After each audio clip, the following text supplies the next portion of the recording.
యొక్క ఉద్యమ పోరాటానికి పెట్టుకున్న పేరే నక్సలిజం, మావోయిజం. దీన్ని తీసుకుపోయి ఈరోజు మన అడవి వనరు సంపదను మరి తెలంగాణలో ఉన్నటువంటి ఒక ఈ సంపదను దోచుకోవడానికి దోపిడీదారులు మరి కులాలను విభజిస్తూ పాలించడానికి వస్తున్నటువంటి ఒక మోడీ ప్రభుత్వానికి చెంపబెట్టుగా మన తెలంగాణ పెట్టింది పేరు దేనికి? శ్రమలోంచి వచ్చింది పోరాటం. పాట అంటేనే శ్రమ, కష్టంలోంచి వచ్చింది. మరి ఆడుతూ పాడుతూ కష్టాన్ని ఆ రోజు దోచుకున్న నైజాంలను ఎదిరించిన ఎర్రజెండా పార్టీలు ఈరోజు ఏం చేస్తున్నాయి? కవులు, కళాకారులు, రచయితలు మీ కళలకు ఏమి అడ్డుపడ్డదా అని నేను అడుగుతున్నా. మీ కళలకు ఏమి అడ్డుపడ్డదా అని నేను అడుగుతున్నా. ఎందుకంటే పాట అంటేనే ప్రజల కోసం పోరాడేటువంటి ఒక గొంతుక. ఆ గొంతుక ఈరోజు ఎందుకు మోగబోతుంది?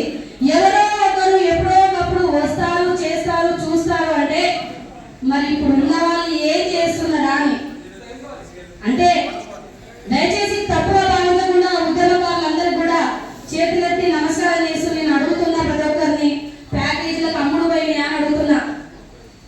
ఈ రోజు గూడు నీడ సాధించి పెట్టింది ఎవరు? అన్నగారా? ఇవాళ అన్నల పేరుతో ఆదివాసులను చంపేస్తుంటే అన్న అనే పదానికి, అమ్మ నాన్న అనే పదానికి అర్థం లేకుండా పోతుంటే కళాలు ఏం చేస్తున్నాయి తెలంగాణలో? తెలంగాణ అంటేనే పాట, శ్రమ నుంచి పుట్టింది పాట, కష్టం నుంచి పుట్టింది పాట. కానీ ఈ రోజు మనం గూడు నీడ అన్ని కల్పించి ఉందాగా ఇన్స్టాగ్రామ్లకు, పనికిమాలిన చర్చలకు, పనికిమాలిన వాటి కోసం ఇస్తున్న సమయాన్ని ఈ రోజు మరి ఆపరేషన్ కావాలనే ఈ కాన్సెప్ట్ మీద మోడీ ప్రభుత్వం చేసినటువంటి ఒక దీనికోసం ప్రజలు ముక్త కంఠంగా ఎందుకు స్పందించట్లేరు? ఈ రోజు మనం స్వేచ్ఛగా తింటున్నాము, మన ఇంట్లో మనం పడుకుంటున్నాము, మన కష్టం మనం చేసుకుంటే ఇలా కష్టానికి వెలగట్టింది ఎవరు? శ్రమ దోపిడీ జరగలేదా? 24 గంటలు పనిచేసిన శ్రమ దోపిడీ విముక్తి కలిగించింది ఎవరు? అన్నగారా?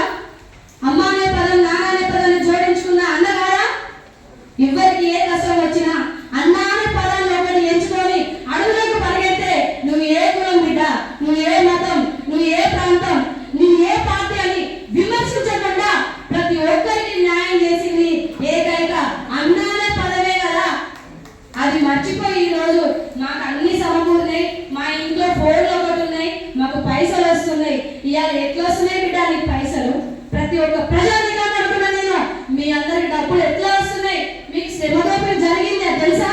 24 గంటలు పని చేయాలి మనం, కానీ దాని గురించి ఈ రోజు 8 గంటల శ్రమ మాత్రమే చేయాలి, మిగతా 8 గంటలు విశ్రామం తీసుకోవాలి, మిగతా 8 గంటలు పడుకోవాలని చెప్పేసి ఈ పోరాటం చేసింది ఎవరు? అన్న కాదా? కానీ అదంతా సాధించి పెట్టి ఈ రోజు అన్నల మీద, అన్నలనే పేరుతో ఆదివాసీ బిడ్డల మీద అన్యాయం జరుగుతుంటే ఇన్స్టాగ్రామ్లలో బిజీ అయిపోయాం. కనీసం స్పందించట్లేదు కదా, ఒక్క మాటైనా మాట్లాడట్లేదు. ఎందుకు? అన్ని మన వరకు వచ్చినాయి, మనకు సమకూరినాయి, మనం సమకాలికంగా ఉంటున్నాం, చేతులలో మనకు డబ్బు వస్తుంది కాబట్టి కేవలం ఫోన్లకు అంకితం అయిపోయి ఇన్స్టాగ్రామ్లు పనికి మన చెత్త చూడడానికి ఇచ్చిన సమయం. మరి ఆపరేషన్ గారి పేరుతో ఏం జరుగుతుంది? ఈ రోజు కనుక ముక్త కంఠంగా ప్రతి ప్రజానికం కూడా మనం ఖండించకపోతే దోపిడీదారుల వ్యవస్థనే ముందుకు వస్తుంది. మన జీవితాలు మళ్ళీ పాతకాలంలోకి మళ్ళీ 50, 100, 200 సంవత్సరాల ముందుకు వెళ్ళిపోయి ఆ జీవితం ఎలా ఉంటుందో చవి చూడాల్సిన అవసరం కూడా ఏర్పడబోతుందని చెప్పేసి ప్రతి ఒక్కరికి నేను సభాముఖంగా తెలియజేసుకుంటున్నా. ప్రతి ఒక్కరిని కూడా మరి కవులు, కళాకారులకు మా అక్క మరి డాక్టర్ వెన్నెల చైర్మన్ గారి పత్రాలు ఇచ్చిపోయింది. ఎందుకంటే కళాలకు మీ పేపర్ లేవా, ఇంకు సిరంజీలు లేవా చెప్పండి. అక్క పేపర్లు ఇచ్చిపోయింది, పెన్నులు లేవంటే కూడా అక్క ఇస్తుంది. దయచేసి కవులు, కళాకారులు ఏం చేస్తారు? పాట అనే పదం ఎక్కడి నుంచి పుట్టింది? ఇక్కడి నుంచి కాదా? అంటే ప్యాకేజీలకే అమ్ముడు పోయిందా? నిజంగా జరుగుతుంది తెలంగాణ ఇది. ప్యాకేజీలకు అమ్ముడు పోయి డబ్బులు తీసుకొని ఎవరో ఒకరు ఎప్పుడో ఒకప్పుడు వచ్చి ఉద్యమం చేస్తారంట. ఉన్న మనమేం చేద్దాం? చూసుకుంటూ కూర్చున్నామా? త్యాగాలు చేసిండ్రు కదా, బలిదానాలు అయింది కదా. వాళ్ళు ఇల్లు, భార్య, పిల్లలు ఎవరిని సైతం లెక్క చేయకుండా ఈ రోజు గద్దర్ వెళ్ళాక కూడా ఎన్నో సందర్భాలు చెప్పుకొని ఇచ్చింది. నాన్న మా పక్కన లేడు, నాయన మాతో లేడు, నాయన ప్రేమ ఎలా ఉంటుందో మాకు తెలియదు. ఎస్, ప్రజల కోసమే కేటాయించాడు నాయన. మరి అలాంటి